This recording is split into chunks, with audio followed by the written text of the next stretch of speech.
Everybody, and welcome to Motorsport Hell at Hell-Lankebanen for round number 9 of Racecraft TV Rallycross. We are at the end of our European leg and we are getting ready for some fantastic racing here in the countryside of Norway. It's the first time that we've visited this circuit in the series so far, and it's not the most popular circuit here on the iRacing calendar, but the drivers are going to give it a good go anyway, and hopefully we'll get some fantastic racing.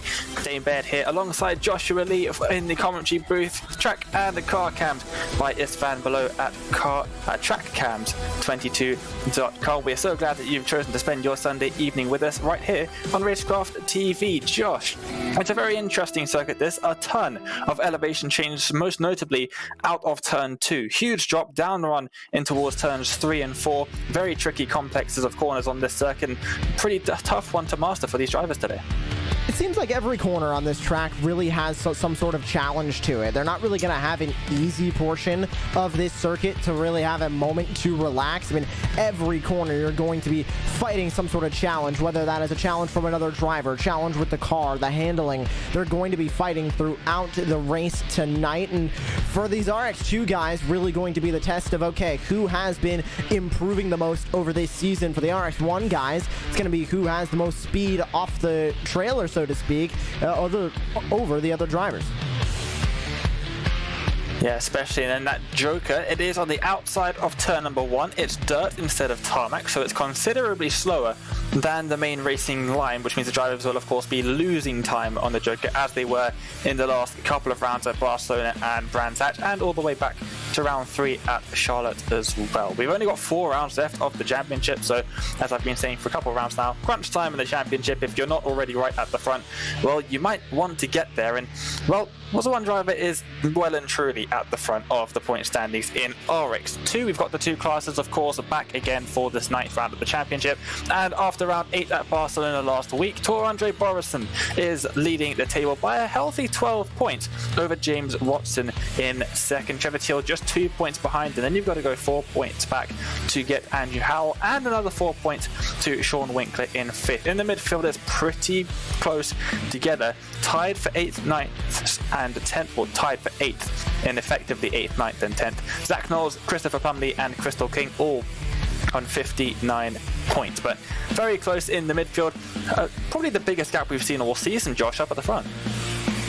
Definitely seems to be like that, and I think a lot of these drivers are going to be fighting for that championship, especially here in RX2. They want to say that they are that driver that was able to tame these cars, and very difficult cars to drive on the iRacing service. Just taking a look at the points format, of course they're going to get points from those heats, but they also have an opportunity in the feature race to walk away with a hefty amount of points. And we have seen, Dane, when those drivers finish at the front of the feature race, they do get such a substantial amount of points, can change the course of a championship just like that. Yep, of course, you can get 23 points. It's the maximum number of points you can get if you win your heat and also the feature race. And this is what the drivers are going to have to go up against. We've got 2 5-lap heats, although that remains to be seen. I'm not sure if we're going to get 2 heats. We'll have to wait and see. I think we've got 7 drivers in the session, so it depends on whether or not iRacing is feeling happy today or not. But it should be 2 5-lap heats. Top 4 of each will advance straight to the feature, and everybody else will go to a 5-lap last chance qualifier. The top 2 will advance to that to make a 10-car grid for the 10-lap main event. There is a fixed setup, so we'll be using the iRacing baseline for each circuit we visit. Here, of course, we'll be using the Lankebanen setup, and there is an 8x incident point limit for the drivers, so rough racing is probably not going to be looked on too favorably by the iRacing.com stewards. With 7 drivers, we are not going to get a full 10-car grid. I don't think we'll get a last chance qualifier either. I think we'll just have what we have had for the last few rounds, Josh, in this series, which has been a single heat to set the qualifying, sprint qualifying in F1 terms, and then we will get the grid for the feature, and that is where the bulk of the points will be scored. And of course, like we saw with the points format, that feature race is going to provide the best opportunity for these drivers to walk away with those points. And a lot of these drivers just want to start walking away with a little bit more consistent points. They haven't really been getting those consistent points this season, so that could be important for a lot of the drivers that are on the circuit tonight. But like you mentioned, only 7 drivers, but that also gives them a little bit more of an opportunity to score points in that feature. Not necessarily the heat race, because we're going to have 7 drivers racing in a single heat. The last driver will get 2 points and winner will get 8 points, and you can fill in the gaps from there. But looking at the feature race with less drivers, more of an opportunity to finish at the front, more of an opportunity to walk away with good points. Yep, that's absolutely right. The drivers are going to be able to score points in every single race.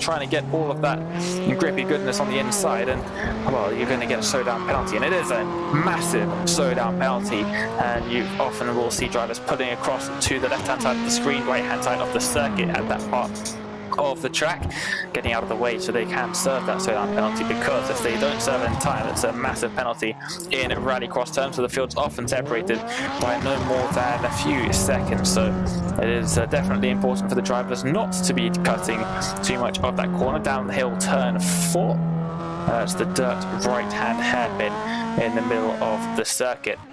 Up and over this very slight jump at the finish line, I should say. The start line is separated by that finish line by a little barricade, and you can see it on the right hand side of the screen there. There's a couple of marshals there on the left hand side standing behind a very small barrier there that quite often those marshals' lives do get endangered. Luckily on the iRacing service, the marshals don't really have too much to worry about. Hopefully we won't see any cars over on that part of the circuit, Josh, although it wouldn't really surprise me given how tricky the circuit can be. And we are ready to take a look at the starting grid for the only heat of the night. We are not going to have multiple heats here from Hell-Lankebanen for RX2, but we are fortunate enough to see one heat race tonight. And taking that pole position, it is going to be Tor Andre Borison, Andrew Howell to the outside, Zachary Drapkin, Sean Winkler, Trevor Teal, Matthew Rice, and Crystal King, the final driver on the grid, all getting ready to take the start here from virtual Hell-Lankebanen. Dane, and I'm expecting some fireworks off of this initial start here. Yep, it's going to be 3 by 3 by 1. Hopefully in RX1 later we might have a couple more drivers in the feature race, and then it'll be 3 by 3 by 3 by 1. But we'll have to wait and see, as the drivers are all gridded up, just waiting on one more. It is the pole sitter, and then we will get ready to get that very bumpy run down in towards turn number 1, Josh. And I think the drivers on the outside is what we usually see on this opening lap. They can take the Joker straight away, and normally we see the drivers on the outside going for it straight away. Let's see what we get here then, as the drivers are ready. The lights are on and the revs are rising. We are green, and it's a great start in the middle for Trevor Teal on the end in the middle there, making contact, and that's Howell and Zachary Drapkin around. Only one driver taking it to the Joker on the first time by, but it is Borison still leading. It's Matthew Rice that took to the Joker straight away, avoiding all of the madness, heading down in towards turn number 1, so saving a little bit of time on that occasion. Now they make their way through this tricky dirt right-hander, and Drapkin up the inside of Howell. Those two going at it once more. They're still side by side, heading back onto the dirt, now onto the left hand, and Howell has backed out of that one. So Drapkin will take 4th place, as Teal is going to let by Zachary Drapkin almost. They make a little bit of contact up and over the jump, and now it's Trevor Teal back down in towards 6th place. Was that intentional, or was it just a mistake coming out of the final corner? We do not know, but all 3 of them into the Joker. They're racing down towards turn 2. Crystal King, and looks like able to get on by him. Or sorry, that's Matthew Rice able to get on by them in the number 93. So he's going to try and run away from this small group that is forming up behind him. And we can take a look off the back of Matthew Rice, and there's Zachary Drapkin, there's Andrew Howell, there's Trevor Teal, all now trying to fight behind the 93. But at the front, Tor-Andre Borison with that Joker lap not done yet, and he is not going to come in here on lap number 3. What about Sean Winkler? He doesn't come in either, so the top 2 remain the same. But I'd start to get a little bit stressed if I were Tor-Andre Borison and Sean Winkler right now, Dane, because I know that the drivers basically all the way back to Crystal King, and now Crystal King has taken the Joker, so every other driver has taken the Joker except for the top 2. Yeah, but with these drivers here battling it out, that's Drapkin up the inside of Rice, and they're going to go side by side. Rice backs out of that one. Drapkin runs a bit wide onto the grass on the outside. Trevor Teal takes out Andrew Howell and himself into the background. Both of those drivers off and into the wall. They've got going again, but with all this battling, it's going to allow Borison and Winkler to get a massive gap to the drivers behind. The gap between Rice and Borison is 9 seconds. No problem at all for Borison. When he does decide to come down and he can take it on the last lap of the race. It's not going to be a disadvantage like it was last time out at Barcelona. There goes Drapkin to the inside of Rice. He's trying to make the move work. I think he might have gone a little bit too far over the curb, actually. No, he hasn't. He's got the move done. So that's Drapkin up into 3rd place, and he's up into the podium positions, but that is as far as he is going to get as the leaders. Now on the final lap, Borison and Winkler will take to the Joker and come out comfortably out in the lead of the race. Still the Drapkin and Rice just going through the first corner now, so Borison and Winkler, nothing to worry about for them. Winkler even with a 2-second advantage over the drivers behind, but remember, this is only setting the grid for the feature race. It is still giving them quite a few points, but it's not going to eliminate any drivers, as is sometimes the case. That looks like Crystal King there on the outside, getting well out of the way, but it's Tor-Andre Borison across the line and over the jump, taking the win in heat number 1 and takes pole position for the feature. Great run from Tor-Andre Borison, showing just about exactly why he is the current points leader here in RX2. Great to see from Tor-Andre Borison. As everybody comes across the line, we can take a look at your full race results here from the only heat of the night, and there are your full race results. Tor-Andre Borison at the top with Sean Winkler, Zachary Drapkin, Matthew Rice, and Andrew Howell the top 5. Trevor Teal, Crystal King, the 7 drivers who took the green flag there, and we get ready for 2-minute warm-up here, Dane, and clearly about half the field having a little bit of trouble on that initial start. We saw a couple drivers get turned around, but at the end of the day, we did see some great racing in that heat. Expecting these drivers, now that they've had a little bit more track time, to be just a little bit faster when it comes to this feature race. And who knows, maybe we'll see a battle for the lead, but Tor-Andre Borison has been showing his might at the front this entire season, and definitely starting to turn it up here as we end out the European leg. He definitely is, and loving these European circuits as well. Tor-Andre Borison in Hell doing a fantastic job in qualifying and of course in that opening heat race. And yeah, moving in towards the feature, it was Trevor Teal who got an absolutely insane start, to be honest. Really moving his way up through the field, stuck it up in the middle between Howell and Drapkin, and those 3 came together at the very start of the race, which is why they lost so much time to the leaders. Rice was able to take to the Joker around them, and loads of space on the outside of turn number 1 at the start of races, and went straight into the Joker. Lost no time at all in doing so, which is why he was able to come out so far ahead of them, but unfortunately did still get caught by Drapkin. And yeah, it was very, very close between the lot of them, and now it looks like Tor-Andre Borison out and warm up at the moment, doing some Joker at practice. It's a pretty tricky Joker, Josh. It is uphill, it's dirt. It's a pretty tight hairpin as well, so pretty tricky to get the car slowed down in time, and it's really importantly turned around, because these cars don't like turning on dirt all that much.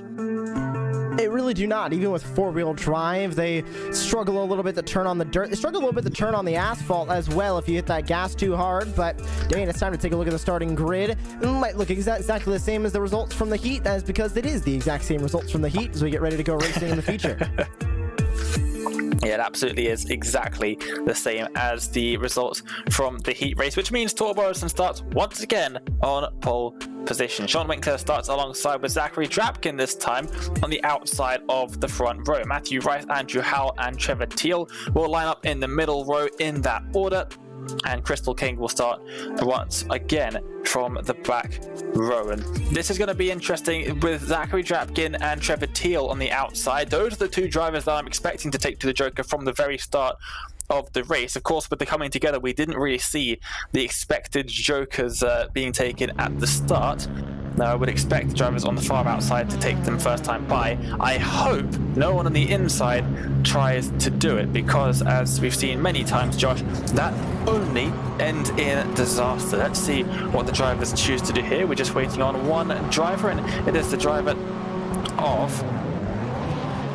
not entering the race at all. Sean Winkler has disconnected from the session, lost connection to the session, and we're already green, and Borison is going to lead them through turn number 1 as they're 3 wide coming out of the Joker. It's Trevor Teal who's got ahead, Andrew Howell just behind, and Zachary Drapkin trying to go up the inside, does so successfully. So Drapkin moves up into 5th place. Only 6 cars taking the start of this race, Josh. We lost Sean Winkler just after heat 1. But at the front, same face. It's Tor Andre Borison with an amazing start.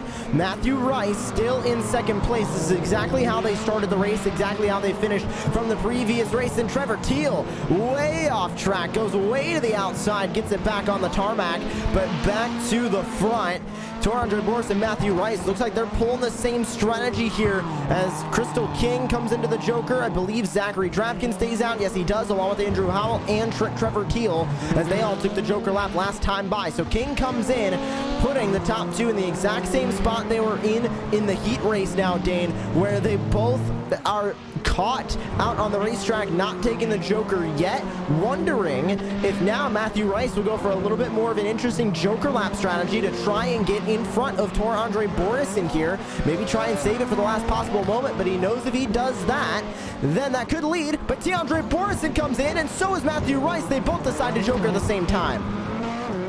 This is really interesting. I'm not sure why Boris has done this. Actually, it might just be to get track position. As almost into the back of Drapkin goes Rice, and actually Rice goes into the side of Andrew Howell. Howell out on the outside of turn number 2, getting pushed over to the outside, and his race is effectively over. He's spun around in the wall as well, and they've made contact just in front. It's Trevor Teal and Rice who have gone side by side through turn number 4 and have ended up in the wall as Rice falls back down to 4th position, and Teal up into 3rd. Zachary Drapkin inherits 2nd place, trying to catch up to Tor Andre Borison. Let's have a look at the Racecraft TV replay. First of all, turn number 2, there goes Andrew Howell, avoids the wall but loses a ton of time, and then at the same time, just in front, heading down in towards turn number 4, what happens here? Big send up the inside of turn number 4 for Trevor Teal. He just about gets away with it. Unfortunately, Rice gets turned. So unfortunate there, but now looking at the front, Borison with such a huge gap now, 6 to go. And I cannot see this gap really going down any further here, Dane. Tor Andre Borison is going for 3 feature race wins in a row here in RX2, and that is just unbelievable. He has been the most consistent driver all season by a long shot, leading the points with the 2 drop weeks, going for total feature race win number 4 this season for Tor Andre Borison. Hopefully the Scandinavian can do it. 5 to go this time by. Zachary Drapkin finds himself now in 2nd place, but with a lot of work to do to try and catch up to Tor Andre Borison at the front of the field. Yeah, 2.5 seconds is that gap, but Drapkin can rest assured he's probably not going to fall back into Trevor Teal. There is a lovely 5.5 second gap between himself and the driver of the 72 Subaru just behind him.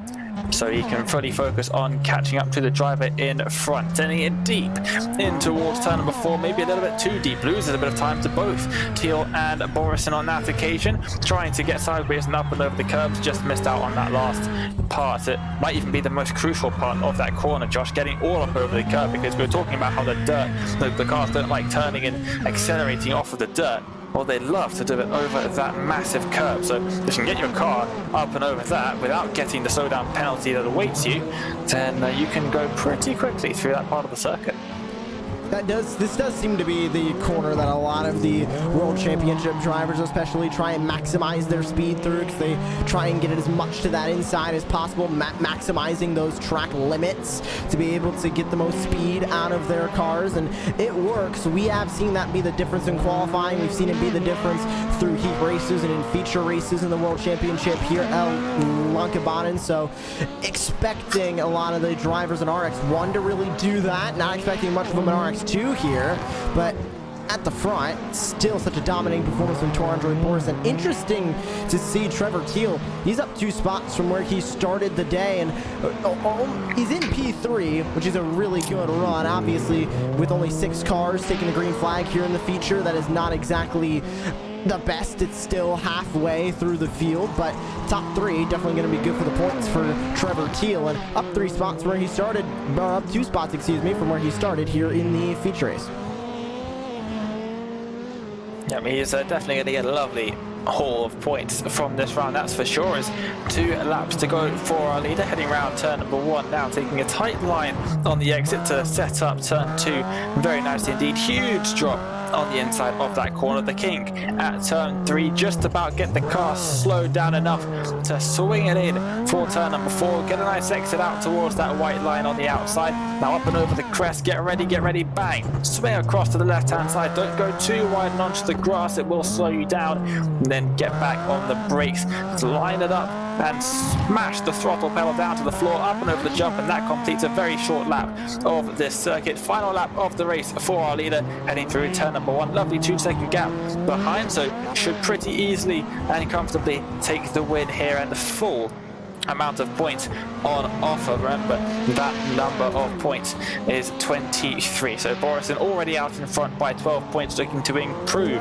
on that here today, as he has just got 2 corners left to go. First, the left-hander on the dirt, clipping the inside wall ever so slightly, and now the final corner, double apex, first apex, second apex, and across the jump he will go across the line. Borison takes the win in RX2's feature and improves his championship lead, heading into the final 3 rounds at Phoenix, Atlanta and Charlotte Motor Speedway. Tor Borison very happy with that one, doing a bit of drifting as he comes across on his cool down lap. In second place, Zachary Drapkin, and in third place it was Trevor Teal, who's currently doing some donuts around the roundabout, which is actually one of the shots they used in the first promo materials for this circuit when it was released on the iRacing service. But it's all about that man on screen at the moment, Tor-André Borison, taking the win in round number 9.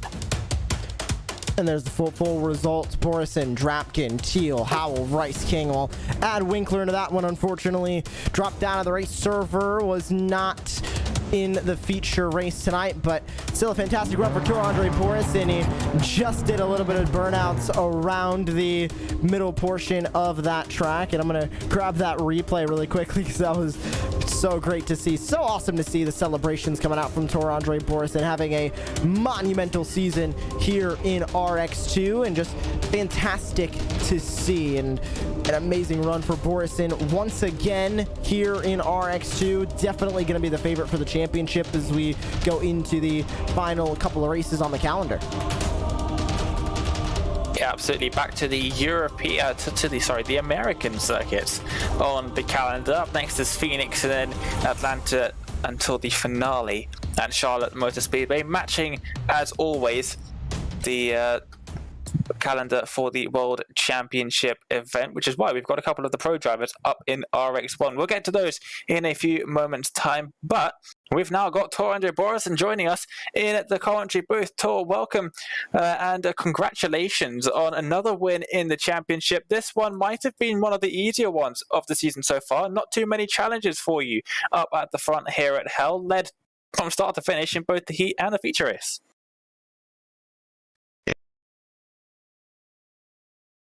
Oh, we appear to have lost Tor Boris. Let's see if we can get him back up into the broadcast booth. And I think we have you back now. Tor, welcome back. Sorry about that. But welcome back. And yeah, congrats on the win. Yeah, thank you. Unfortunately, I didn't make that very exciting race. But yeah, good to get another win.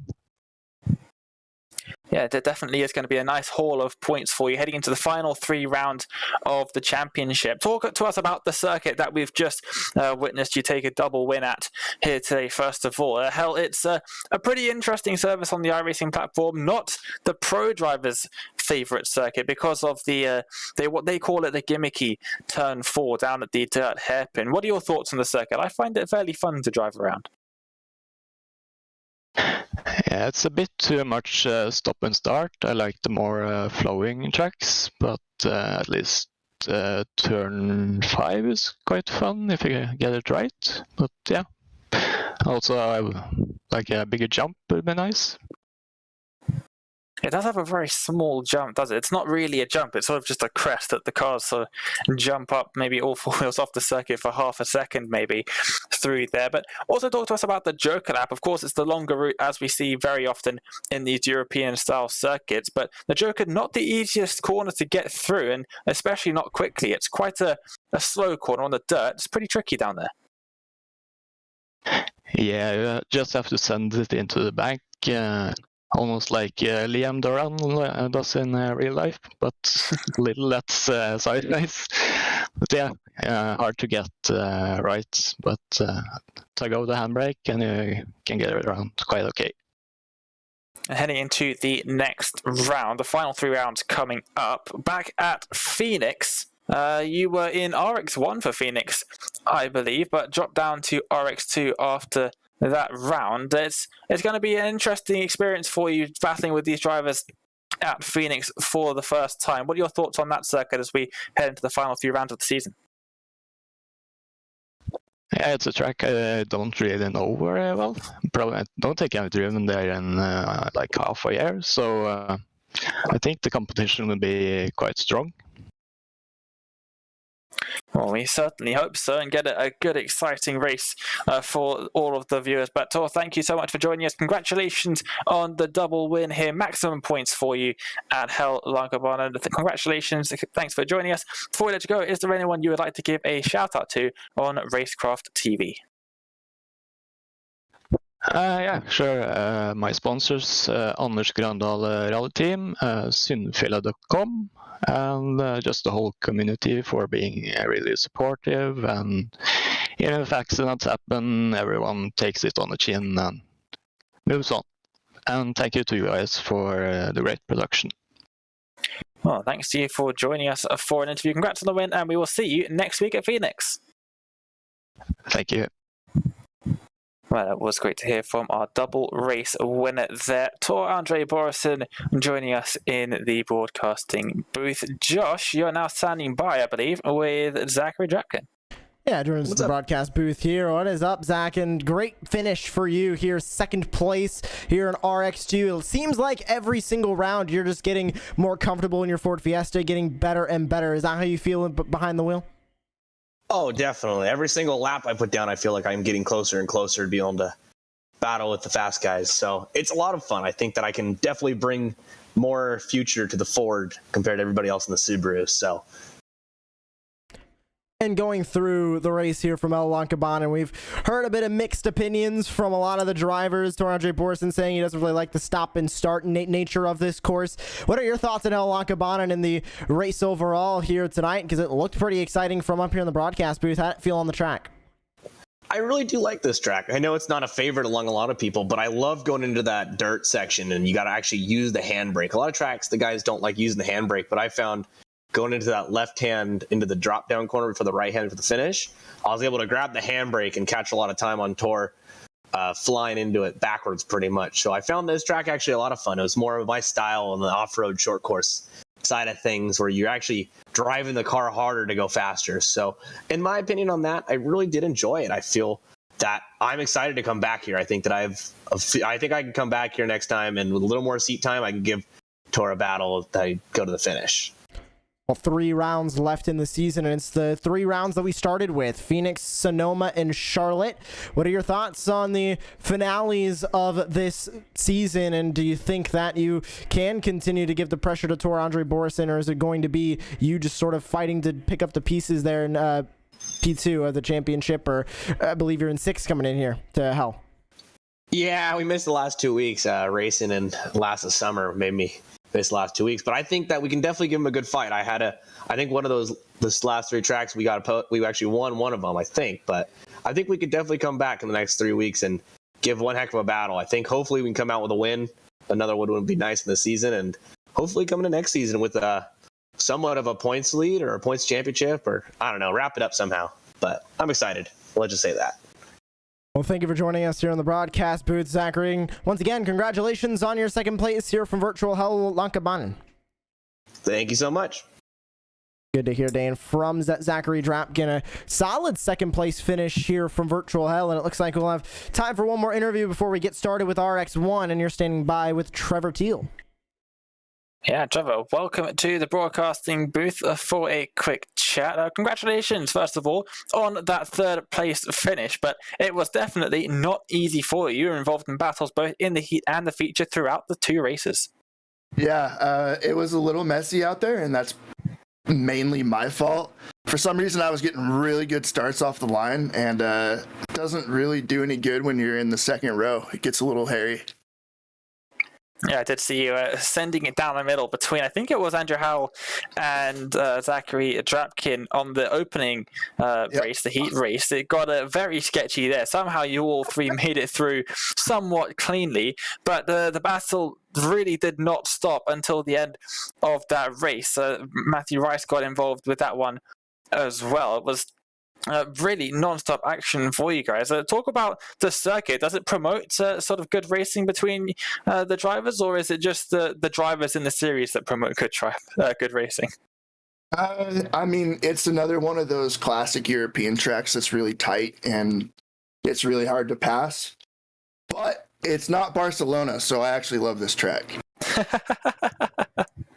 It's not Barcelona is a pretty good way of deciding if you like a track absolutely. or not.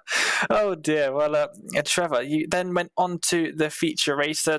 Once again, I believe starting from that 2nd row, it's pretty difficult starting from the 2nd row. Talk about the Joker strategy for a moment, because if I was starting on the outside of the circuit, I'm going to the Joker straight away. Is that what you would have thought as well? Yeah, and that's what I did. And we had, I believe it was Drapkin and Howell maybe both went in the Joker at the same time. So it was a little crowded in there, but we made it work. We know how to drive. We're doing good out there. I'm proud of everybody in the RX2 class. They've been killing it. Yeah, you guys absolutely have. And I'd like to ask you one cheeky question, not about RX2, but about RX1. What are you expecting heading into that race? Because we've got a couple more drivers out there in that series, and it looks like it's pretty close up at the top. Yeah, man. Those races have been one of the best rallycross races on the service to watch this year, in my opinion. There's just a lot of respect between all those guys, and so the racing has just been insane. I look forward to watching the next race here. And also, I'm being told by Josh to ask you about IRX All-Stars. Do you have anything to say about that?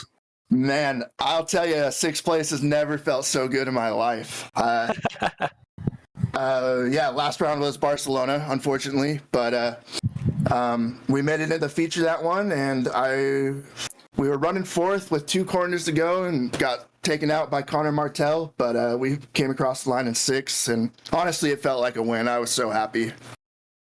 Yeah, my 12th place in the All-Star Invitationals earlier in the year at Charlotte felt like a win on that occasion. 2nd place in the consolation, but still felt just as good as taking one of the top steps of the podium. So I definitely understand how you feel in that regard. Well, Trevor, congratulations on your 3rd place in the feature race here today. Good luck heading into the final 3 rounds of the season, kicking off at Phoenix next week. Before we let you go, is there anyone you'd like to give a shout out to? Yeah, I'd like to thank Factory Sim Sport, Legion Speed Sport, Nitro Circus for always being by my side. My family, my girl Haley, and everybody at Racecraft. Appreciate you guys. Well, thanks a lot, and we will see you at Phoenix for round number 10. Yep. See you guys. Thank you. Well, it's great to hear from Trevor Teal, and that just about wraps up everything for RX2. We are getting ready to go racing in the RX1 class. We'll be right back with all of that action after a short break. Don't go anywhere.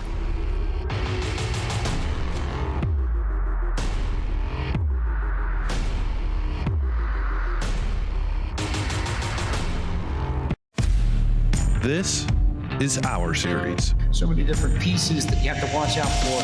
where the stakes are always higher, $300,000. where virtual meets reality, How bad do you want it? They're wasting no time getting at it. where the best thrive and the flawless win. This is the eNASCAR Coca-Cola iRacing Series. This is iRacing, the world's premier online racing game. iRacing puts you in the driver's seat to experience today's newest form of competitive motorsport, virtual racing, all from your home PC. Race virtually in endorsed series from NASCAR, IndyCar, IMSA, the World of Outlaws, Aussie Supercars, and more. Take on legendary circuits like Daytona, Silverstone, and the Nürburgring. Join iRacing's global online racing community and get on track today at iRacing.com.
Welcome back, everybody, to Motorsport Hell at Hell-Lankebanen in the Norwegian countryside here for RX1. We are in Racecraft TV Rallycross's 9th round of the season. We've already had some pretty good racing over in RX2, but we've got some of the pros in for RX1. Round number 9, I'm Dane Baird, once again joined by Joshua Lee. Car and track cams by Istvan Below at trackcams22.com as always. And Josh, we've got some incredibly quick drivers out on the circuit for qualifying at the moment. There are some of them on the screen. I believe we've got Kieran Forrest in the top left, Sindre Silva on the top right, and Adam Alderton in the bottom in the middle. Josh, loads of quick drivers out on circuit. What are you expecting heading into this 9th round of the championship? Well, I think the last 8 rounds have really shown that whatever we are expecting, we can kind of throw it out the window because these drivers are going to race exactly the opposite of how we are expecting. So I think we're going to see a lot of aggressive racing. I think we're going to see a lot of drivers really be pushing the limits because this is a track where you can push those limits. You can race aggressive, and more often than not, it'll end up paying off a little bit better for you than it would at some of the other tracks that we go to on the calendar. Yeah, quite a few tricky dirt corners on the circuit, as we've been seeing in RX2 so far. If you are just joining us, go and watch RX2 once we're done here with RX1. It was a fairly good race out there, some good racing in the midfield, although Torandre Borison ran away with things in that event. Race analysis for the RX1 class, almost identical to what RX2 should have been, although we have got 10 drivers on the grid for this RX1 event. So we're going to get 2 5-lap heats where the top 4 will advance straight to the feature, then a 5-lap last chance qualifier. Unless we get one more driver, I don't believe that will actually run. If it does, the top 2 will advance from that one to make it 10-car grid for a 10-lap feature race. Garrett Maines, Alex Bergeron up at the top with Josh Fox in third. Big news in this one, no Garrett Maines, no Josh Fox. So first and third in the championship not racing here tonight at Motorsport Hell-Lankebanen, which means for Alex Bergeron, Adam Alderton, Josh Edmondson, Sindre Silva, Robbie LaRille, they can all get some pretty good points here tonight and try and close down the gap to the drivers up at the top. That's what they're going to need to do. And remember, we have 2 drop weeks, so Maines and Fox are basically both going to take this as a 1 drop week, and we'll see what they end up having that second drop week be taking, because I think that is going to be the determining factor of who exactly is going to come out of this leading those point standings, because when they take that first drop week, they've already got 2 applied right now. One of them is going to be this 0-point round, and I believe they both have another 0-point round that'll be applied, so it's going to be pretty even. But Alex Bergeron, who has showed up at I believe every single round of this championship, he's in prime spot to take over that points lead. Yep, what it will take is a couple of wins here today. It's sort of pretty simple stuff. Standard for Alex Bergeron, no stranger to victory lane, especially not in this championship in the RX cars, as the circuit is identical to the one that we ran in RX2. So I'm not going to have to go over too much in terms of track facts, but yeah, it's quite an old one, quite a classic circuit in the Rallycross world and in iRacing Rallycross. The first circuit dedicated, and I believe the only dedicated Rallycross circuit on the sim. It is a Rallycross circuit first, and not like any of the other circuits that we have on the IRX calendar, where, for example, most of the American circuits are infield courses on ovals or otherwise road layouts that have been had some dirt laid down on them. This is a purpose-built Rallycross circuit, which gives it some unique characteristics. It's not flat like the oval circuits are.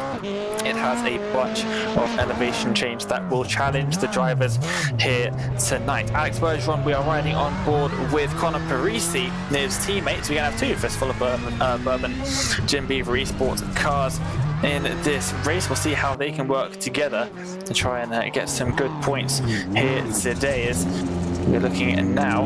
And oh, sorry, we're going to have 3 of them. I completely forgot somehow about Josh Edmondson, who's also out on the circuit. Josh Lee on the cameras just reminding me about that one. He's going to have the blue trim on his car. He's got blue lines all over the car and then the bright blue rims as well. So you always know when there's Josh Edmondson out on the circuit. But 3 of those cars out of the 10 on track, so they have got a numbers advantage, Josh. They could use that to their advantage in the races. We'll see if they end up doing that, as it looks like even with 10 drivers here, Dane, we're not going to be eliminating anybody. So this is going to be a 1-heat affair as well. And we're ready to take a look at that starting grid. All 10 drivers taking the grid here in the heat, which means this is going to be one intense race here, Dane. Yeah, it absolutely is. It is going to be quite a massive grid in this heat race. If we had one more driver, we'd get multiple heats and a consolation race, but no. iRacing decided no, it wants chaos, and chaos is what we're going to get. A full 10-car grid, and it starts off with Adam Alderton on the front row, followed by Sindre Silva and Alex Bergeron. Then it is Robbie LaRille, Connor Parisi and Josh Edmondson in the middle. Then we've got Jason Hook, Daniel Ash and Kieran Forrest in the Ford Fiesta, and Keaton Swain near the back of the pack. This is going to be very interesting. We're going to have the 3 Fistful of Bourbon Jim Beaver Esports cars right at the front. You can see them in formation just behind Alex Bergeron on the front row, Connor Parisi and Josh Edmondson. But as we are waiting for one last driver to take to the grid, it is going to be Adam Alderton. I say this every week, Josh. They play a game with each other. They just psych each other out almost. Just leave them there waiting on the grid. It happens every single time. Adam Alderton this time waiting until the very end. Couple drivers making sure that their fuel and setups are done correctly. But for the first time of 2 races here today, heat number 1, the lights are on, the revs are rising, we're ready to go racing. And we're green, and possibly a jump start from Connor Parisi. He takes the lead, might go straight into the Joker. He does. All 3 of the Jim Beef Esports cars into the Joker. Connor Parisi making contact with Alex Bergeron on the outside, and more contact as it's Sindre Silva around and out of this race. No, he's not. He's going to carry on going, but he does have engine damage. Adam Alderton out in front of this race. I'm not sure how it wasn't a jump start from Connor Parisi. Just behind us, there's more carnage in the background. It looks like Swain and Ash might have got a bit of a coming together there, and even more contact involving a couple more drivers heading down into that dirt hairpin. It's all carnage breaking loose here as they make their way across the line out in front. Alderton followed very closely by Lorel. Those top two still have not taken to the Joker either. You can see the Jokers lighting up on our timing tower now. Parisi, Bergeron, Forrest Edmondson all came into the Joker. Here comes Jason Hook. He comes into the Joker as well. But out in front, Alderton and Lorel continuing to fight. They go now back into the dirt section, the final dirt section here at Hell-Lankebanen. You can see how much speed Adam Alderton carries through that corner. Goes to show the difference in the skill level of the RX1 and RX2 drivers. These drivers much more skilled, and we'll see what happens here as Alderton is now going to send it into the Joker. Robbie Lorel stays on the racetrack. He is going to hold the top spot for the moment, but now Adam Alderton comes back onto the racetrack in second, giving a little bit of a shove to the two Jim Beaver Esports drivers behind him, of Parisi and Bergeron.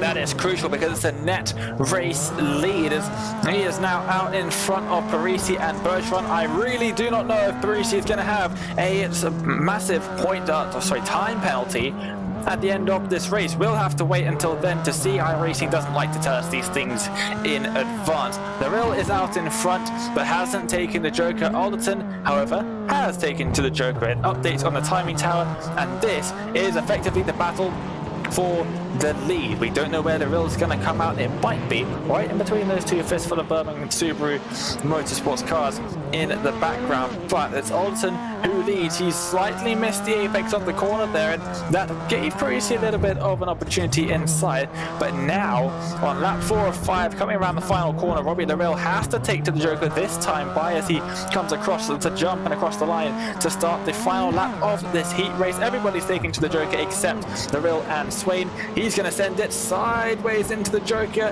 Has he got it turned around in time? He's going to get onto the grippy stuff on the outside. Alderton and Parisi in front, and he comes out just behind Alex Bergeron in 4th position. And that is going to be enough to put him first in line in that second row for the feature race. Alderton just about hanging on to the lead of this one on the final lap of the race. Parisi in second with Bergeron in third. Edmondson just behind the slot. He is in 5th position at the moment. Alderton around the final corner, and Josh, he's going to take the win in heat number 1. And you can see the relief on his face. What a run through that first heat for Adam Alderton. And a great finish as well. That is going to net him pole position for the feature race tonight.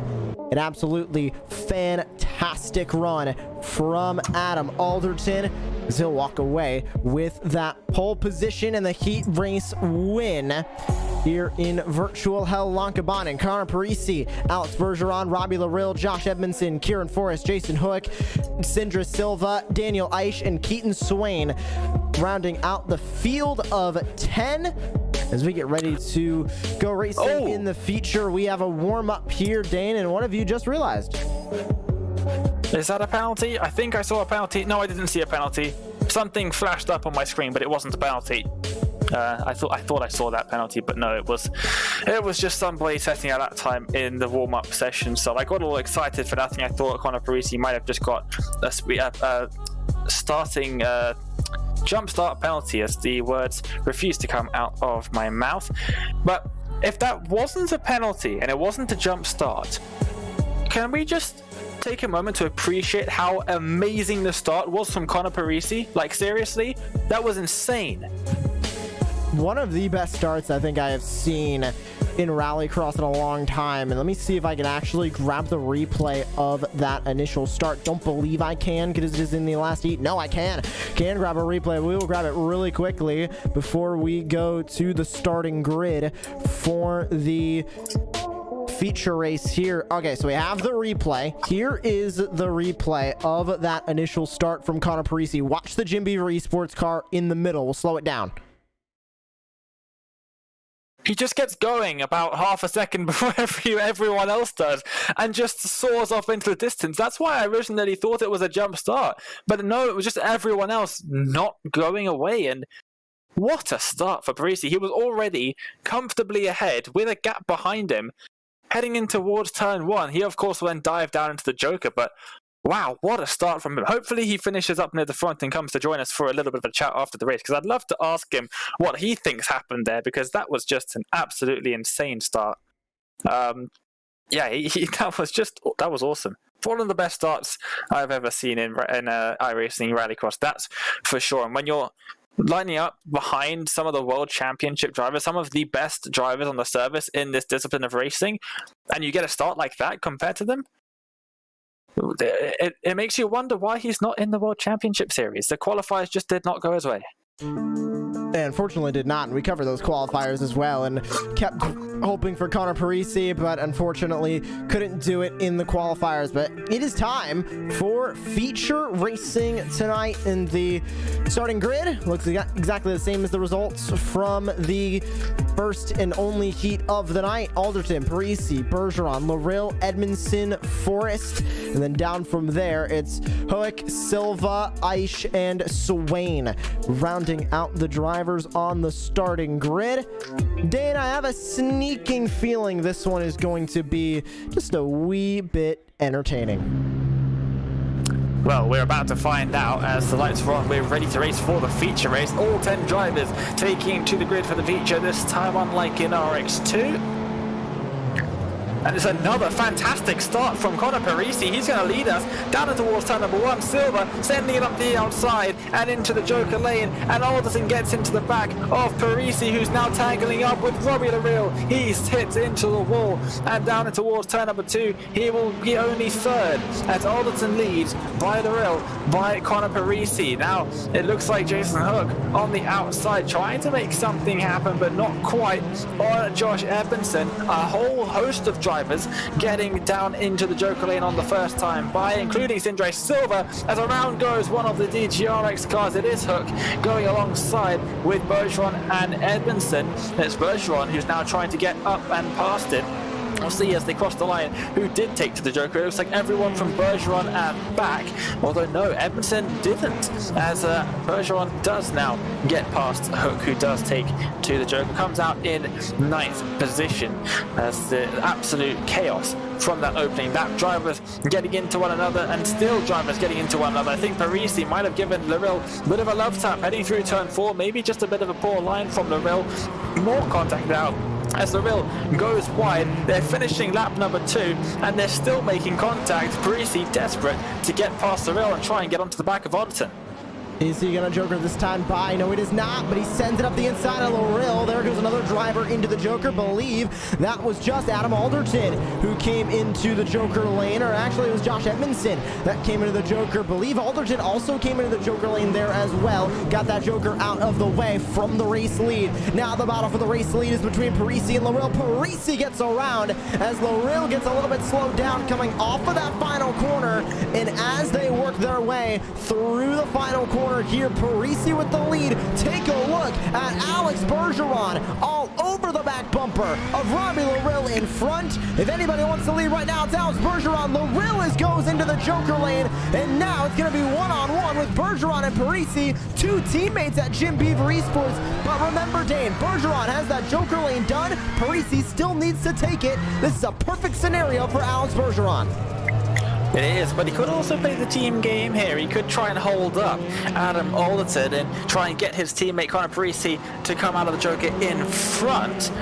But of course he does want those points for himself as well, so it's a bit of a risky game to try and play when your teammate is just in front of you. We'll have to wait and see. We're not even halfway through this race yet. The concentration on Adam Alderton's face, you can see it down there at the bottom of the screen. It's pretty difficult actually heading through this, as Tor Morrison was saying in RX2. Very stop-start circuit, which means it's very easy to get into the back of the driver just in front. Massive amounts of curb being taken by Adam Alderton there. Does he get a slowdown? No, he doesn't. So easy to do that at this part of the circuit, as these three still very, very close together. heading through the final corner, and Bergeron's going to be praying that Parisi goes and gets out of his way and takes to the Joker. But when Real took to the Joker, he actually tagged the back of Parisi's car. That's why you saw Parisi going all sorts of sideways at that point. Here comes a driver we haven't seen much of at all, Sindre Silva, trying to get involved in this one as well. He's feeling left out, Josh. He hasn't got a sparring buddy, Garrett Maines, to have a bit of battling and back and forth with, as he usually does in not only these races, but in the iRacing World Championship as well. It continued on, and I'm very surprised that it did. We saw it in Brands Hatch for the Racecraft TV Rallycross, then we saw it in Barcelona for Racecraft TV Rallycross, then we saw it in Barcelona for the World Championship. Now Garrett Maines not taking part in this event here from virtual Hell-Lankebanen, but interested to see what happens in the World Championship. Parisi Jokers, so he gets it out of the way. He's going to end up fourth behind Silva, side by side with Silva, and they go straight up for third, and Parisi is going to end up back on the podium. Now the challenge is going to come out from Adam Alderton, trying to beat Alex Bergeron, as it'll be 3 laps to go at the line. This is going to be an intense finish here, Dane, because Adam Alderton, we know he's got the speed. He was the heat winner, but Alex Bergeron, one of the most dominant drivers this season, had 2 feature race wins in a row at Iowa and Brands Hatch, is going for feature race number 4 in total wins here from Virtual Hell. Yeah, only beaten in the last few rounds by Bo Albert, who has had great luck in this series and absolutely dreadful luck in the World Championship Series. If it's not somebody taking him out in that series, it's him losing power just before his consolation race starts. I mean, the man cannot catch a break. We wish him good luck for the next round of the World Championship. But out in front, Bergeron, 2 laps to go as he comes across the line. He's absolutely flying out in front. He's gained up a second gap to Adam Alderton. Now one of my favourite drivers in IRX is on the screen at the bottom. Kieran Forrest, had many races with him. Absolutely fantastic guy. He is currently sitting in 7th, just behind Josh Edmondson. We'll see what he can do in his Ford Fiesta, don't forget. He is one of the only drivers, in fact the only driver not to be driving in the Subaru here in this race today. Up the gears, now down the gears once again in towards this dirt right-hander. Doesn't quite clip the apex, but there goes Robbie the Real. He might have a chance here now, up onto the tarmac and down onto the inside. Is he going to send it? He does, up the inside. Let's makes a little bit of contact on the final lap of the race. They're going to go side by side as Bergeron comes across the line as a final lap of the race for him, not for these guys. And now look at that, it's Jason Hook trying to get involved as well. We've got 3, 4, 5 drivers separated by 2 seconds here at the back of the field. So whilst the racing up at the front has been very stagnant, this is absolutely not, as I say, stagnant. Parisi and Silva going side by side, and they've made contact into the final corner. Massive contact between Parisi and Silva. Not sure who's going to take the win in that battle, but taking the win out in front of the feature race, it is Alex Bergeron. Who else would it be taking the win with a fantastic job in that fistful of bourbon Jim Beaver Esports Subaru? And once again lined up on the top step of the podium. Absolute carnage here in this race as it comes to an end, and that wraps up our European leg of the championship. Full race results now up on the screen. It's Bergeron, Alderton and Parisi, your top 3. Look at the gap between Parisi and Silva. It was 0.03 of a second. Unbelievable final lap there from Parisi and Silva. We'll grab a replay of that here in just a moment, but Edmondson finishing top 5. Great finish for the 58. Kieran Forrest ends up in 6th. He was joking around before the race that we'd see him finish in last place. Definitely far from last there, Dane, with Kieran Forrest finishing P6. Jason Hook with Daniel Eisch, Keaton Swain, Robbie Loril, the top 10.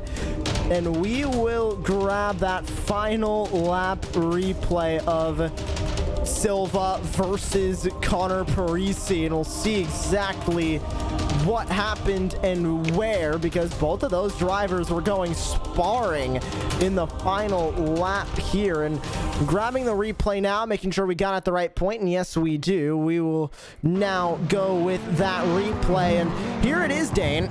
As they run their way through, take a look. Bang! There's the one hit from Silva.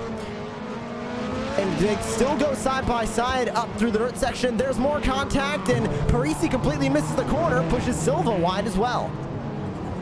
Yeah, Silva all the way to the outside there, gets a much better run through the corner, and this is why it was so close between the two of them. We're getting an onboard shot of it now, riding on board with Silva. You can see him bashing his way through at turn 4, then gets dealt it back twice as hard, getting pushed off the corner, spinning all the way around 90-degree angle to the circuit, just about avoids the ball, now floors it, and this is why it was so close to the outside. They are side by side across the line, and that is why Parisi won that battle, finishing on the podium by 300 of a second. We're right on board with Parisi for this part of the battle, doing a little bit of off-roading in the Rallycross car, coming to a full stop before finally getting going, and then look at how close that was across the line. That is absolutely fantastic stuff there across the line. You really could not be very much closer. This is a perfect angle to view it from. Wow. What a finish. I mean, that wasn't even for the race win. That was for P3 on the racetrack. What a way to end the race. That is absolutely fantastic. And it makes me very happy that we are going to be able to have a chat with both of those drivers so we can get their thoughts on not only that, but also I want to talk to Connor Parisi about his start. But first, I think it's only fair to start with the race winner in the feature race here today. Alex Bergeron, once again, taking the win in the feature race. Welcome back to the broadcasting booth. You've made pretty regular appearances here in the last few rounds of the championship, but once again, taking the win. Congratulations. Thank you. Well, it was a pretty tough battle out there, it looked like. You're involved in the battle with, of course, your teammate Connor Parisi and then also Adam Alderton for much of that race. Hell-Lankebanen, a very unique circuit on the iRacing calendar.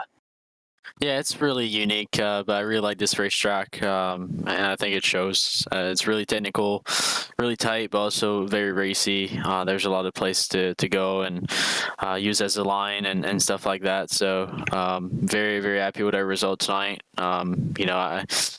I hope we can do the same this week on Wednesday in the World Championship. But yeah, we had a very good battle going on there with Connor and all the guys up front. I think it was a great strategy to start up front, and just take the Joker in the first lap, and it's the best way to do it when you're on the outside, especially third or second place. You just can't really take the inside, and you don't want to get rear-ended. So taking the outside and taking the Joker first lap is the best option you can get when you're starting outside like this. So we took the Joker to perfection and came out really close to the guys up front, and they battled out really hard, and we literally hit all of our marks and got ourselves in the lead and pulled away.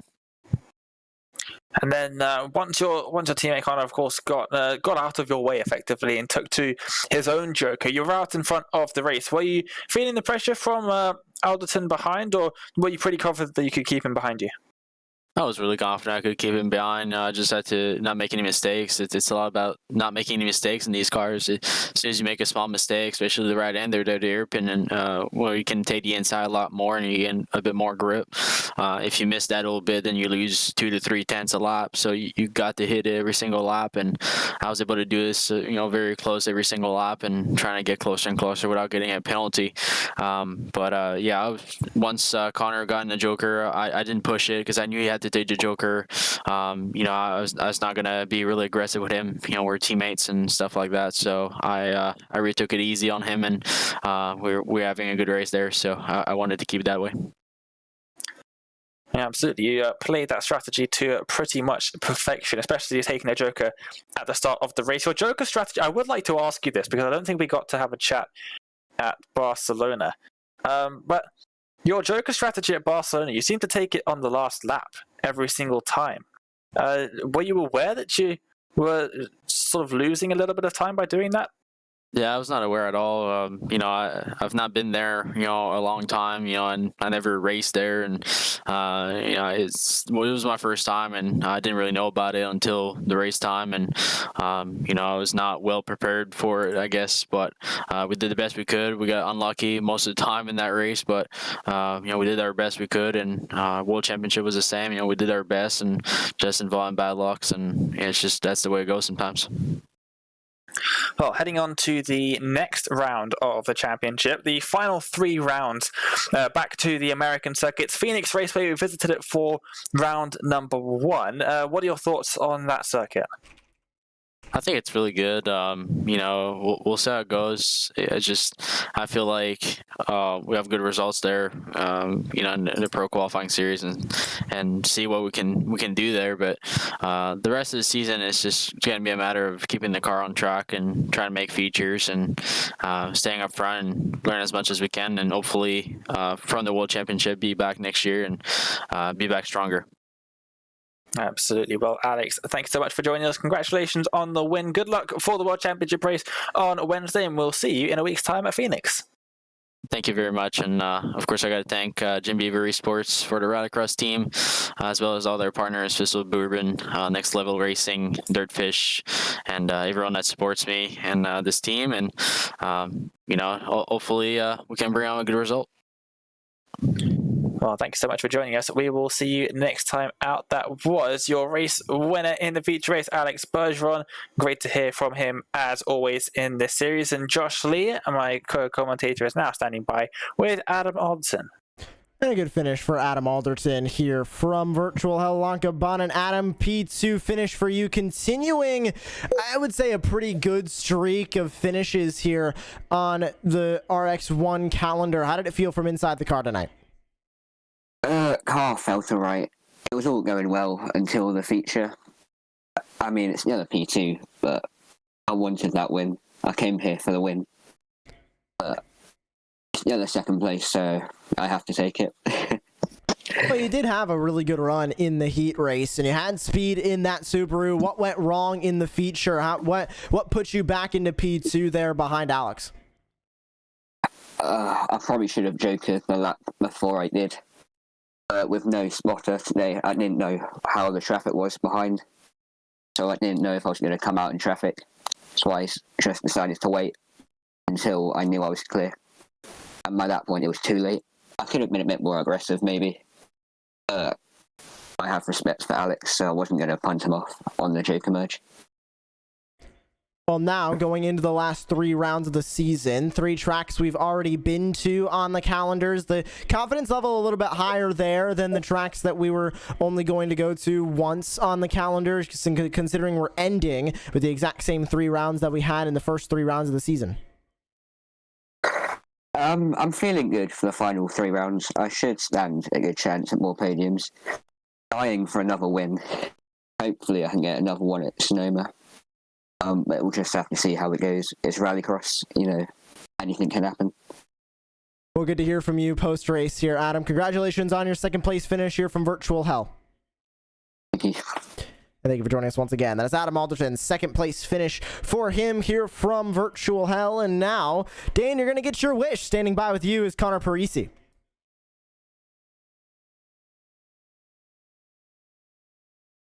Sorry about that. Speaking to myself on mute for a second. Connor Parisi joins us in the broadcasting booth. Connor, before we start talking about anything else, I want to ask you about your race starts. How on earth did you manage to do what you did in both races? I mean, first of all, the heat race. Your start was absolutely insane. We had to go back after the race and take a replay of it. I was convinced it was a jump start, but it wasn't. You just had insane reaction times, it seems. Yeah, I'm kind of a one-trick pony. That's really the only thing I'm good at. But honestly, I mean, it went well in the heat, obviously, and then the final went well. Adam got into the back of me in turn 1. It wasn't malicious. It just enough to get me loose, and I lost the lead from there. But yeah, it went well into T1 both times. Yeah, the starts were really, really impressive, and then trying to work your way back through the field, of course, after that, a little bit of a touch through turn 1. Joker's strategy here is pretty difficult. In the heat race, all 3 of you, Fistful of Bourbon, Jim Beaver Esports cars, all 3 of you went down into the Joker on the first time by from the outside of the grid. That seemed to be the best thing to do, but when you're on the inside, it's a little bit more tricky as to when you're going to take it. Yeah, once I got that good start and I knew I had the inside clear in the final, I was kind of like, do I take the Joker again? Do I take the inside line and wait? And obviously I probably I mean, hindsight's 2020. You know, maybe I should have took the Joker. Who knows? It didn't work out that time. Well, with pretty good performances out there, to be honest. We haven't really seen too much of you in the series so far, but it's absolutely great to have you back. With performances like that, it does make you wonder why you're not in the World Championship. You obviously did do every single round of the qualifiers, maybe missing one, but I think you did all of them. Maybe the qualifiers just didn't quite go your way. It's a shame to not have you on the grid for the World Championship. Yeah, it's suboptimal to say the least. I had a couple things not go my way. Again, I wrecked out the lead once, getting caught up in other shenanigans other times. So I do miss it. I hope to be back for next year. Well, we certainly do as well. But for now, it's Racecraft TV Rallycross going to be giving you satisfying that little itch of competitive racing. You've got quite a couple of the World Championship drivers in the series as well, so must be pretty fun out there to maybe not in the World Championship, but still with a lot of the fellow competitors you would have been racing with otherwise. In these races, it's still pretty competitive out there. Yeah, this series is wicked fun. I know originally it was kind of brought up as like a precursor to every WC round to get the guys ready to get, some race trim laps under us so we can kind of play before Wednesday night races.